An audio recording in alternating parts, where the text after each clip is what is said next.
नमस्कार सगळ्यांना. YouTubeवरती सदाशिव शशिकांत गोखले ह्या नावाने माझा चॅनल आहे. मी कृपया सर्वांना विनंती करेन की तुम्ही माझ्या चॅनलला सबस्क्राईब करा. तुम्ही कमेंट सुद्धा करा आणि तुम्ही शेअर सुद्धा करा. YouTubeवरती सदाशिव शशिकांत गोखले ह्या नावाने माझा चॅनल आहे. धन्यवाद. नमस्कार. मी सांगितलेल्याप्रमाणे मागच्या वेळचा जो एज्युकेशनल लोनचा जो काही पार्ट 1 होता, त्याप्रमाणे मी आज तुमच्यासाठी पार्ट 2 मध्ये एक्सप्लेन करणार आहे की एज्युकेशन लोन जर आपल्याला हवं असेल किंवा आपण बघत असू आपल्या मुलांसाठी हायर एज्युकेशनसाठी किंवा इंडियामध्ये बघत असू, तर त्याच्या प्रोबॅबिलिटीज आपल्याला किती शक्यता आहे ते मिळण्याची, काय आपल्याला त्याच्यासाठी करावं लागेल आणि काय प्रिकॉशन्स सुद्धा आपल्याला तेवढ्या घ्यायला लागतील. कारण मागे मी तुम्हाला सांगितलं होतं की तुमचं रिटायरमेंट एज्युकेशन लोनमुळे हॅम्पर होऊ शकतं. की फॉर एन एक्झाम्पल ज्यांचं प्लॅन नाही आहे काही किंवा ज्यांनी काही फायनान्शियल स्टेबिलिटीकडे काही वाटचाल केलेली नाही आहे, त्यांच्यासाठी थोडंसं हे प्रॉब्लेमॅटिक होऊ शकतं की एज्युकेशन लोन जर घेतलं तर मग त्यांचे रिटायरमेंट कसं प्लॅन होणार काय. मग ह्या सगळ्यावर आपण आज चर्चा करणार आहोत. मग मी तुम्हाला आज एक काय करतो, एक वर्ड डॉक्युमेंट तुम्हाला मी शेअर करतोय ज्याच्यामध्ये मी काही प्रश्न आणि उत्तरं त्याची लिहून काढलेली आहेत. तर मी तुम्हाला पहिले ती एक्सप्लेन करतो की कोण एज्युकेशन लोनला एलिजिबल आहे, एज्युकेशन लोन कोणाला मिळू शकतं आणि काय काय पॉसिबिलिटीज आहेत. मग आपण तिथे जाऊया. मी तुम्हाला शेअर करतो डॉक्युमेंट. बघा, मग मी इथे प्रश्न आणि उत्तर असे हायलाईट केलेली आहेत. पहिली गोष्ट आपण जाणून घेऊया की एज्युकेशन लोन म्हणजे काय. की नॉर्मली एक बेसिक फी कोर्स आहे हा, ज्याच्यासाठी आपल्याला कॉलेजचं ॲकोमोडेशन, एक्झाम आणि अदर काही मिसलेनियस चार्जेस जे असतात ते त्यातनं आपल्याला पे करायला मिळतात. कोण लोन घेऊ शकतं, ह्याच्यामध्ये काय असतं की याच्यामध्ये स्टुडंटला लोन मिळतं, पण ह्याच्यामध्ये स्पाऊस किंवा सिबलिंग म्हणजे को ॲप्लिकंट कोणतरी लागतं. आणि इंडियामध्ये एज्युकेशन लोन घेणारे फार कमी लोक आहेत, कारण त्यांना हीच चिंता असते की अरे माझा मुलगा पुढे काय करेल, मुलगी पुढे काय करेल. मग त्यापेक्षा काही जबाबदारी आपण जर मुलांच्या खांद्यावर सुद्धा आत्तापासूनच टाकली तर आपल्याला one of the best outcomes financially रिटायरमेंटला तर येतात, शिवाय ते इंडिपेंडेंटली जगायला शिकतात. मग लोन हे कोणाला मिळू शकतं. लोन जो घेणार आहे तो स्टुडंट इंडियात पहिला असला पाहिजे. म्हणजे हायर एज्युकेशनसाठी जर तो बाहेर ट्राय करत असेल 12वी नंतर किंवा इंडियामध्ये ट्राय करत असेल तर त्यांना वेगवेगळ्या बँक्स लोन ऑफर करू शकतात. मग ह्याच्यामध्ये कोर्सेस कुठले कुठले कवर्ड केलेले आहेत, म्हणजे फुल टाईम कोर्स आहे, पार्ट टाईम कोर्स आहे, वोकेशनल कोर्स आहे आणि ग्रॅज्युएशन इन पोस्ट ग्रॅज्युएशन कोर्ससुद्धा आहे. फील्ड ऑफ इंजिनिअरिंग जर तुम्ही बघितलं, मॅनेजमेंट बघितलं, मेडिकल, हॉटेल मॅनेजमेंट किंवा आर्किटेक्चरल, जे कोणी आर्किटेक्ट्सच्या हिशोबाने बाहेर जाण्याचा प्रयत्न करतात त्यांच्यासाठी सुद्धा आहे. मग याच्यामध्ये मेन काय माहिती आहे का, व्हेरिएबल सेक्टर्सना लोन आज फॅसिलिटी अवेलेबल आहे, पण तुमच्याकडे डॉक्युमेंट्सचा जो बॅकएंड स्ट्रॉंग सपोर्ट पाहिजे तो इथे जाणून तुम्हाला घेणं जास्त गरजेचं आहे. सर्वात पहिले म्हणजे तो इंडियन सिटीजन असायला पाहिजे, कारण आपण इथून लोन घेतोय आणि त्यांना मुलांना आयदर आपण बाहेर पाठवतोय किंवा इंडियामध्ये आपण हायर एज्युकेशन देण्याचा प्रयत्न करतोय. Applicant must have completed his higher secondary school, म्हणजे 12वी नंतर त्याला जे काही करायचं आहे त्याच्यासाठी 12वीचं सर्टिफिकेट असणं जास्त गरजेचं आहे सेकंडरी लेवलचं. आणि बँक लोन देतात आधीच की बाबा ॲडमिशन सिक्युअर्ड व्हायच्या आधीच समजा बँक लोन देऊ शकतात. पण काय असतं की ठराविक बँका असतात. आता बऱ्याचशा लोकांना थोडंसं कन्फ्युजन आहे की एज्युकेशन लोनमध्ये अंडर सेक्शन 80E त्यांना डिडक्शन मिळतं, पण नॉर्मली इंडियामध्ये असं आहे ना की बाबा up to 7.5 lakhs without collateral हे लोन मिळतं, अप टू 7.5 lakhs. आणि नॉर्मली एज्युकेशनचा जो टर्म आहे तो 15 वर्षाचा असतो. म्हणजे लोन घेतल्यानंतर त्याला जॉब लागल्यानंतर तो he can pay for 15 years. आणि जे काही टॅक्स बेनिफिट आहे 80Eचं ते कंटिन्युअस ज्यांनी लोन अप्लाय केलं असेल, म्हणजे जो को ॲप्लिकंट असेल तो क्लेम करू शकतो कंटिन्युअस 8 yearsमध्ये, म्हणजे 8 वर्षामध्ये तो ते क्लेम करू शकतो under section 80E in income tax act. म्हणजे ह्या सुद्धा गोष्टी ॲज अ पॅरेंट तुम्हाला माहिती असणं आवश्यक आहे की तुम्ही टॅक्स डिडक्शनमध्ये हे सगळं घेताय की नाही, हे क्लेम्स तुम्ही करताय की नाही. रिझर्व्ह बँक ऑफ इंडियामध्ये असं काही एजचं अप्पर रेस्ट्रिक्शन नाही आहे, पण काही ठराविक बँका असू शकतात. कारण काय, जर तुम्ही लोन अमाऊंट 7.5 लाखापेक्षा जास्ती बघताय आणि जर तुम्हाला 25 लाखाची लोन अमाऊंट वगैरे हवं असेल, तर बँक काय करू शकते, मग बँक तुम्हाला कदाचित सिक्युरिटी काहीतरी मागू शकते. मग सिक्युरिटी म्हटलं की आपला परत प्रश्न आलाच की पैसे कुठून येणार. मग आपण नॉर्मली बरेचसे पॅरेंट ज्यांना मी भेटलोय, ते घर गहाण ठेवतात किंवा गोल्ड गहाण ठेवतात आणि आपल्या मुलांना फॉरेनमध्ये पाठवतात किंवा इंडियामध्ये हायर एज्युकेशनसाठी पैसे देतात. आता काही अशा ठराविक इम्पॉर्टंट गोष्टी आहेत की मुलं बाहेर गेल्यानंतर त्यांना रिपेमेंट फॅसिलिटी पण आहे. लक्षात घ्या तुम्ही, बरेचसे स्टुडंट बाहेर जातात, पार्ट टाइम काम करतात आणि लवकरात लवकर लोन कसं चुकतं होईल याच्याकडे त्यांचा कल असतो. It's not bad idea. Ethical unethical काय आहे हे त्यांनाच माहिती तिथे त्यांना, कारण स्टुडंट एकदा तिथे गेला की तिथल्या रूल्स अँड रेग्युलेशन प्रमाणेच त्याला राहायला लागतं. पण टिपिकली प्रॉब्लेम्स काय येतात हे लक्षात घ्या, की समजा उद्या लोनचा काही प्रॉब्लेम झाला किंवा लोन रिपेमेंटमध्ये काही प्रॉब्लेम झाला आणि मुलाला समजा लोन रिपेमेंट करता नाही आलं, तर मग काय?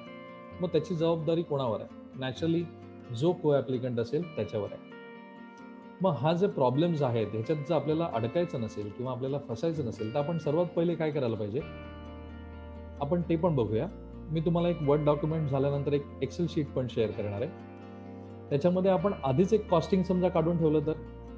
मी परत मागच्या व्हिडिओमध्ये जातोय. मी 2 उदाहरणं घेतली होती.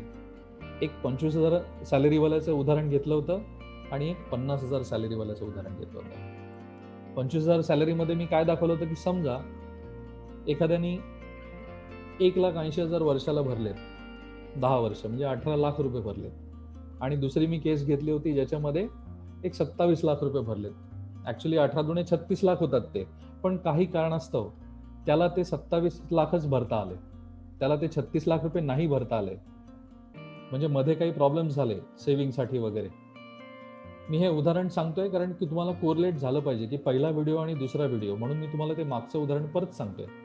पहिलं उदाहरण घेतलं होतं 1,80,000चं, म्हणजे 10 वर्षात तो 18 लाख रुपये पे करायला पाहिजे आणि 20 वर्षात तो ॲक्च्युली 36 लाख पे करायला पाहिजे, पण त्यांनी 27 लाखच पे केले मागच्या व्हिडिओमध्ये मी सांगितलेल्याप्रमाणे.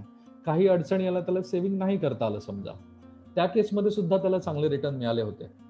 मग आज आपण हे बघणार आहोत की आपण फ्युचर व्हॅल्यू डायरेक्टली जर समजा कॅल्क्युलेट केली, समजा मी आज लग्न झालेलो आहे आणि मला आता उद्या मूल होणार आहे किंवा मला असं गुड न्यूज येणार आहे पुढच्या महिन्यामध्ये वगैरे. माझं लग्न होऊन 2 वर्ष झालेली आहेत आणि आता समजा मूल होण्याचं एक्सपेक्टेशन आहे. ही सगळ्यांना गुड न्यूजच असते. पण जर मूल होणार असेल तर आजच समजा आपण त्याचं कॅल्क्युलेशन करून ठेवलं तर, की बाबा ठीक आहे, एक साधारणतः एका ग्रॅज्युएशनपर्यंत एवढा एक्सपेन्स मुलाला लागेल.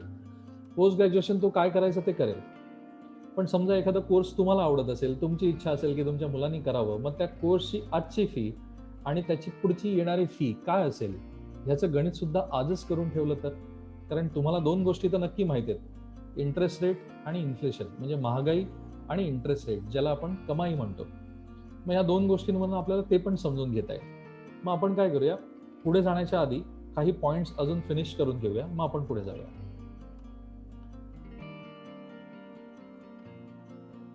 जसं मी तुम्हाला मगाशी सांगितलं, कोलॅटरल बँक 100% फायनान्स सुद्धा करते ह्या केसमध्ये.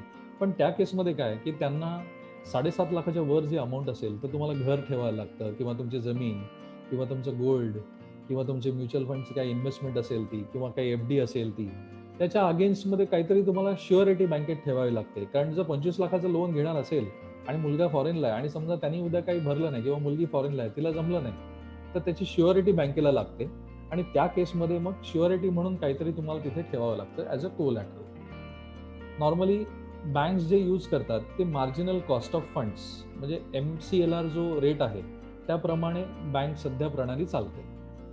म्हणजे जो काही स्प्रेड असतो, डिफरन्स, प्रेझेंटली जो डिफरन्स आहे म्हणजे जवळपास 1.35 पैसे ते म्हणजे 3% पर्यंत त्याची रेंज असते. ज्या बँक टू बँक डिफर करतात, तुम्ही कुठल्या बँकेमधनं लोन घेताय त्याच्यावर सगळं अवलंबून असतं. पण याच्यामध्ये रिपेमेंट फॅसिलिटी ब्युटिफुली स्टुडंटसाठी अवेलेबल आहे. जनरली कोर्स कंप्लीट झाल्यानंतर तुम्ही जो आत्ता शब्द ऐकताय ना लॉकडाऊनमध्ये, moratorium, it's a beautiful word, but moratorium आयदरी म्हणजे इनडायरेक्टली हा एज्युकेशन लोनला सुद्धा मोरोटोरियम आहेच की. कारण तुम्ही बघा, जेव्हा एखादा स्टुडंट लोन कोणी घेतो किंवा एखादा पालक लोन घेतो एज्युकेशन लोन म्हणून, मग त्याला काय फॅसिलिटी दिलेली असते बँकेकडनं? बँकेकडनं त्याला ही फॅसिलिटी दिलेली असते की समजा एज्युकेशन कंप्लीट झाल्यावर सुद्धा एका वर्षानंतर जेव्हा त्याला जॉब लागेल, तेव्हा त्याला तो हप्ता पे करायचा आहे. सो दिस स्टिप्युलेटेड पिरियड त्याचं ऑलरेडी बँकेने कॅल्क्युलेशन केलेलं असतं 1 वर्षाचं, आणि ते प्रिन्सिपल अमाऊंटमध्ये ऑलरेडी ॲड केलेलं असतं. पण मोरोटोरियम ऑप्ट करता येतं कारण 1 वर्ष त्याला पेमेंट काही करायचं नसतं. मग तुम्ही बघा, आज आपल्यासारखी व्यक्ती सुद्धा आपलं रिटायरमेंट प्लॅनिंग चांगलं करू शकते जर आपण मुलांची चिंता आत्तापासून नाही केली. मुलांची चिंता जर जास्ती आपण करायला लागलो आत्तापासून, तुमचं रिटायरमेंट पण होणार नाही, त्यांचं एज्युकेशन पण होणार नाही. मग तुम्ही एक नक्की करू शकता, तुम्ही एक 2 कॅटेगरीमध्ये सेव्हिंग करू शकता की एक रक्कम, काही रक्कम ठराविक एज्युकेशनल लोनसाठी आत्तापासूनच मी बाजूला टाकत जाईन मंथली, जेणेकरून मला लोनची जर आवश्यकता लागली तर without collateral up to 7.5 lakhs तर मला तसं पण मिळतंय. मला काही कोलॅटरल द्यायची गरज नाही. कदाचित उद्या ते 10 लाख 15 लाख पण होऊ शकतात जर गव्हर्नमेंटने काही स्कीम्स आणल्या तर. पण आत्ता सद्यस्थितीमध्ये विदाऊट कोलॅटरल मला 10 लाखापर्यंत सुद्धा बँक देणाऱ्या आहेत. मग ते जर तुम्हाला 10 लाखाचं विदाऊट कोलॅटरल मिळत असेल आणि 100% मिळत असेल आणि चांगल्या नॅशनलाइज बँकेकडनं मिळत असेल तर आणि तरच तुम्ही अंडर सेक्शन 80E मध्ये बेनिफिट घेऊ शकता. कारण जर तुम्ही पतपेढी किंवा कुठनंही असं सहकारी मर्यादा कॉपरेटिव्ह बँक वगैरे, कारण आपल्या भारतामध्ये अशा बऱ्याचशा आहेत गोष्टी जिथून तुम्हाला लोन मिळू शकतं, मग त्याला तुम्हाला इन्कम टॅक्सला बेनिफिट नाही आहे, लक्षात घ्या. कारण 8 वर्ष जे डिडक्शनचं बेनिफिट आहे, that is also another beautiful point for the parents. हा जो व्हिडिओ आहे हा खास पॅरेंट्ससाठी आहे, त्यांना समजून देण्यासाठी आहे की आपल्या मुलांची चिंता करणं सोडा, बऱ्याचशा फॅसिलिटीज गव्हर्नमेंटने दिलेल्या आहेत, त्याच्याकडे लक्ष द्या तुम्ही. मग आपण काय करूया, मी तुम्हाला म्हटल्याप्रमाणे एक एक्सेल शीट मी शेअर करतो. बघा, मी काय केलंय, मी इथे एक उदाहरण घेतलंय. समजा आज तुम्हाला 25 लाखाची गरज आहे. आज तुम्हाला तुमचं लग्न झालंय, 2 वर्ष झाले, तुम्हाला मूल झालंय आणि तुम्हाला माहिती आहे की तुम्हाला हा एक कोर्स आवडतोय जो तुम्हाला उद्या मुलाला द्यायचा आहे. समजा त्या कोर्सची फी आपण इमॅजिन करू, एकदम हायेस्ट इमॅजिन करू, कारण इन्फ्लेशन प्रमाणे आपण कन्सिडर करू की एखादी कोर्सची फी समजा 35 लाख रुपये. आज मी ही मिनिमम व्हॅल्यू घेतली. आपण चला तुमच्या अंडरस्टँडिंगसाठी, द बेस्ट माहितीसाठी मी आपण एक मॅक्झिमम व्हॅल्यू घेतो आणि मी 50 लाखाचं तुम्हाला गरज आहे मुलाला, असं मी इथे टाईप करतो. आणि आज त्याचं वय 2 आहे मुलाचं आणि टेन्युअर मी 15च घेतलंय. जर मी टेन्युअर जास्ती घेतलं तर मला कमी पैसे भरायला लागतील आजपासूनच पुढे. जेवढं मी टेन्युअर माझं कमी करत जाईन तेवढं मला लवकरात लवकर पेमेंट त्याला वाढवायला लागतील. मग असं मला करायचं नाही, म्हणून मग मी 2 वर्षाचं जर मूल असेल किंवा जर 4 वर्षाचं मूल असेल त्याच्याप्रमाणे जर मी 16 वर्ष किंवा 15 वर्ष जर मी ॲड केली तर त्याचं वय वर्ष 21 येतं. आपला व्हिडिओ हा दुसरा कशासाठी आहे, रिटायरमेंट मुलं कधी होतात एज्युकेशनमधून, नॉर्मली 25 मध्ये. तर चला आपण 25चं एक उदाहरण घेऊ आणि आपण असं करूया की 22 वर्ष टेन्युअर घेऊया आजपासून. आणि आत्तापासून जर मी असं ठरवलं की रेट ऑफ रिटर्न मला जो 10% जरी मिळाला, कारण मी इन्व्हेस्ट कुठे करणार आहे, फक्त FD मध्ये नाही करू शकत आहे, मला इक्विटी ॲसेट क्लासमध्ये सुद्धा मला इन्व्हेस्ट करायचे, कारण तिथेच इकॉनॉमीचं सायकल प्रमाणे मला रिटर्न जास्ती मिळणार आहेत. मग मी काय करणार, मी इथे 10% रिटर्न फक्त पकडले. तर तुम्ही बघा, फक्त आजपासून तुम्ही 5,246 रुपये जर मुलावरती बाजूला टाकत गेलात, चांगल्या ETF फंडमध्ये टाका किंवा निफ्टी 50 इंडेक्स फंडमध्ये टाका किंवा इक्विटी फंडमध्ये टाका ज्याच्यात ग्रोथ आहे. डिव्हिडंड ऑप्शन नका ऑप्ट करू प्रेझेंटली, तुम्हाला आत्ता गरज नाही, कारण आपण फक्त मुलाच्या एज्युकेशनबद्दल सध्या बोलतोय. तर 5,000 रुपये हे मुलासाठी पडतील, ज्याच्यात तुम्हाला ती अमाऊंट 50 लाख रुपये मिळू शकते. म्हणजे त्यावेळेला तुम्हाला घर कुठलं गहाण ठेवायची गरज नाही, त्यावेळेला तुम्हाला कुठलं सोनं गहाण ठेवायची गरज नाही. प्लॅनिंग तुम्ही जर आत्तापासून केलं रिझल्ट तुम्हाला डेफिनेटली येणार. बिलीव्ह मी, प्रिन्सिपल ओरिएंटेड जी माणसं आज इन्व्हेस्ट करतात तेच लोक आज वेल्थ क्रिएशन करतात. आणि उदाहरणार्थ तुम्ही जर बघितलेले आहेत, बरेचसे लोक ऐकतात, वॉरेन बफेट ऐकतात, रिलायन्स ऐकतात, धीरूभाई अंबानी ऐकतात, मुकेश अंबानी, पण त्यांना पण इक्विटीबद्दल बरीचशी माहिती आहे. लक्षात घ्या, कंपनी चांगली ग्रो करू शकते, कंपनीवरती विश्वास तुमचा असणं जास्ती गरजेचं आहे. माणूस ग्रो करायला बरेचसे प्रॉब्लेम्स असू शकतात त्याच्या आजूबाजूला, पण कंपनी जर पब्लिक लिमिटेड असेल तर तुम्ही विचार करा, त्याचा कंट्रोल पब्लिककडे असतो. आणि नॉर्मली म्हणून त्याचे जे काही माझे व्हिडिओ सिरीज आहे त्याच्यामध्ये मी ते पण सांगितलं की प्रमोटरचं स्टेक होल्डिंग किती पाहिजे, अशा कंपन्यांमध्ये तुम्ही इन्व्हेस्ट करू शकता. तुम्ही ते पण व्हिडिओ माझे बघू शकता.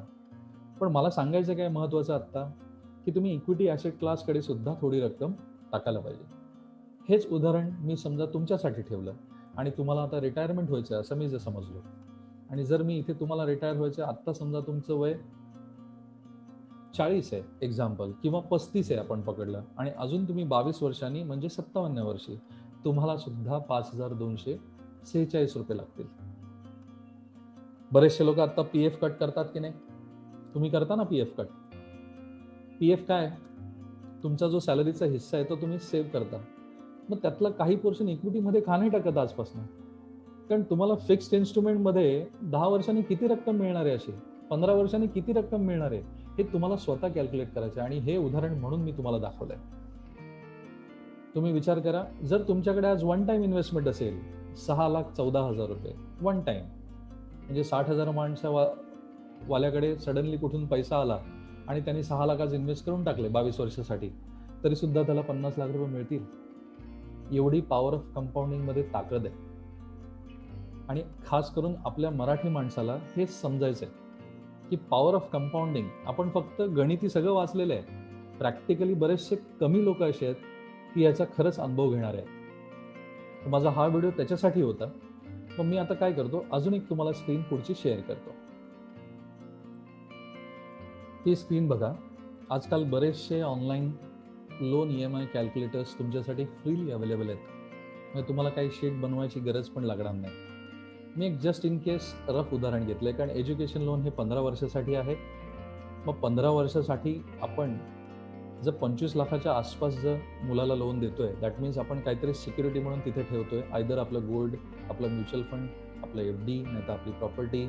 आपण CA कडनं जाऊन सर्टिफिकेट बनवून घेतो की माझे एवढे एवढे ॲसेट्स आहेत, माझे एवढे एवढे ॲसेट्सची व्हॅल्यू आहे, आणि म्हणून मग तुम्हाला ते स्टुडंट विजा आणि everything that possibility goes on and on. मग आपण एक साधारण उदाहरण घेऊया इथे, की समजा आज 50 लाखाचं लोन घेतलंय आणि त्याचा जो व्याजदर 10.5% आहे, आणि लोनचं टेन्युअर मी इथे फक्त 15 वर्ष केलंय. किती? 15. आता तुझा EMI जो आहे तुमचा, तो इथे लगेच कॅल्क्युलेट होऊन येणार आहे. 55,270. याच्यामध्ये 2 कॉम्पोनंट आहेत, एक इंटरेस्ट, एक प्रिन्सिपल. लक्षात घ्या, बरेचसे आईवडील सुरुवातीला एक इंटरेस्ट कॉम्पोनंट सुद्धा पे करतात. डिपेंड्स काय बँकचे डिमांड्स आहेत, काय बँकेकडनं ते लोन घेत आहेत, पण नॉर्मली हे ब्रेकअप आहे. आणि जर तुम्हाला एवढा EMI तुमच्या मुलाला द्यायचा नसेल, किंवा तुमच्या मुलासाठी तो द्यायचा नसेल, इनडायरेक्टली तो तुमच्याच खिशातनं जाणार आहे. मग जर आजपासूनच तुम्ही जास्ती सेव्हिंग केलं, फक्त 5,000 रुपये, 5,000 दॅट्स इट, आणि 5,000 तुमच्यासाठी आणि 5,000 मुलासाठी, तर हे 55 लाख रुपये तुमच्याकडे त्यावेळेला असतील की नाही? नीट तुम्हीच विचार करा. त्यामुळे हा जो व्हिडिओ कोणी 0 to 5 एजमधली ज्यांची मुलं आहेत, हा जो व्हिडिओ ते लोक बघत असतील, तर त्यांना डेफिनेटली फायदेशीर तर पहिल्याच वर्षी ठरेल. पण समजा 5 to 10 इयर्स मधले जर लोक हा व्हिडिओ बघत असतील, कदाचित त्यांना थोडी जी अमाऊंट आहे ती वाढवावी लागेल. 5,000च्या ऐवजी कदाचित 7,500 करावी लागेल. पण स्टील त्यावेळेला आपल्याला काही गहाण ठेवायचं नसेल, तर आज आपल्याला तरतूद करणं जास्ती गरजेचं आहे. आणि ह्याच्यानेच आपलं रिटायरमेंट मग हॅम्पर होतं, आणि बरेचशा लोकांकडे मग असे स्टुडंट परत नाही आले की मग प्रॉब्लेम्स होतात, कारण मग त्यांच्याकडे लोन भरण्याची कॅपॅसिटी नसते, त्यांच्याकडचे स्वतःचे जेवढे पण फंड्स आहेत ते संपलेले असतात. मुलं कधी कधी फॉरेनमधनं येतात सुद्धा, फॉरेनमधनं येत सुद्धा नाहीत, लिगल डिस्प्यूट होतात. मागच्या व्हिडिओमध्ये मी तुम्हाला सांगितलं होतं कारण इथे को ॲप्लिकंट तुम्ही आहात म्हटल्यावर तुम्हालाच ते पे करावं लागणार आहे. कारण जोपर्यंत इथे माणूस कोणी येत नाही तोपर्यंत ते तुम्हालाच हँडल करावं लागणार आहे. मग असे जर तुमचे रिटायरमेंटला प्रॉब्लेम नको असतील तर कृपया तुम्ही इक्विटी ॲसेट क्लासकडे सुद्धा जा. तुम्ही रिस्क मॅनेजमेंट करा. 100 मायनस करंट एज त्याप्रमाणे तुम्ही नक्की रिस्क घेऊ शकता. फॉर एन एक्झाम्पल, माझं वय आता समजा 40 असेल तर 100 minus 40 that means 60% definitely I can take a risk. मग जर तुमची सॅलरी 1 लाख रुपये असेल आणि जर तुमचा 60,000 रुपये हा जो पोर्शन आहे, समजा पूर्ण 2 लाखामधले 2 लाख सॅलरी असेल समजा आणि 1 लाख रुपये तुम्हाला जर सेव्ह करायचे असेल त्यातले 60% म्हणजे तुम्ही नक्की रिस्की ॲसेट क्लासमध्ये इन्व्हेस्ट करू शकता. 40% कदाचित डेट फंडमध्ये इन्व्हेस्ट करू शकता. पण प्रत्येकाची सॅलरी जशी असेल त्याप्रमाणे तो रूल डिफरंट आहे. तुमचे काही डाऊट्स असतील तर तुम्ही मला ट्विटर हँडलवर विचारू शकता, माझ्या फेसबुकला तुम्ही विचारू शकता किंवा मला डायरेक्टली प्रश्न कमेंटमध्ये सुद्धा करू शकता. तुम्हाला हा जो व्हिडिओ आवडला असेल तर कृपया तुम्ही माझ्या चॅनलला सबस्क्राईब करा, शेअर करा आणि तुम्ही कमेंटसुद्धा करा. मी हा व्हिडिओ इथेच थांबवतो आणि रजा घेतो. Thank you so much.